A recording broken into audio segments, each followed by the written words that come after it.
otrajā datumā dzimušie, vai arī tie, kam noteicošais skaitlis ir 2. Jūsu taro kārts ir augstā priesteriene.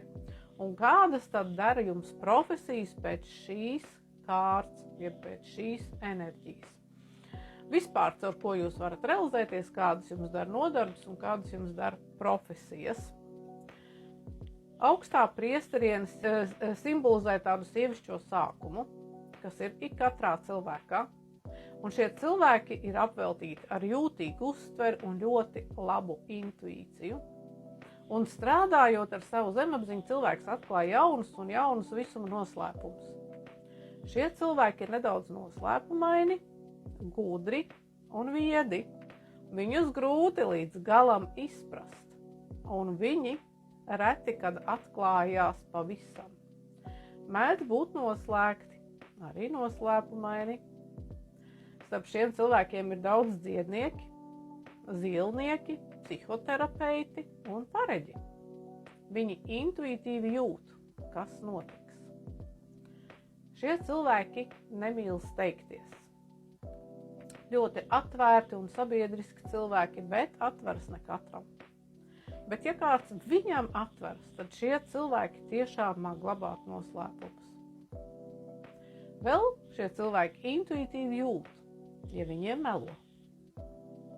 Ļoti jūtīgi cilvēki, viņi ļoti asi izjūt citu cilvēku notikumu enerģētiku.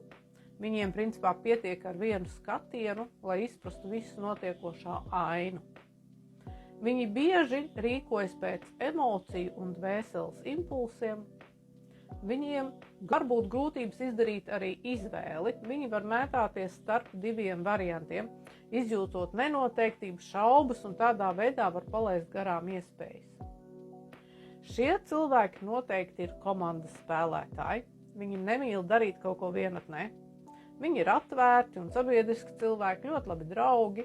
Un strādājot komandā, viņi sasniedz daudz lielākus rezultātus nekā strādājot vienatnē. Kaut gan ik pa laikam viņi mīl būt vieni, tas ir laiks, kad viņi nododas meditācijām un pārdomām. Viņiem nevajag kautrēkties ieņemt ne vadītāja lomu, ne arī padotā lomu, jo tas ļauj mācīties uz citu kļūdām un uzkrāt arī savu gudrību. Labi izpildītāji, kā teikt, priekšnieka labā roka. Šiem cilvēkiem nepiemīt egoisms, un viņi pašaizliedzīgi palīdz citiem, un vienmēr negaida neko pretī. Viņiem ir ļoti svarīgi attīstīt labvēlīgas un harmoniskas attiecības, kas palīdz saglabāt harmoniju viņu dvēselē.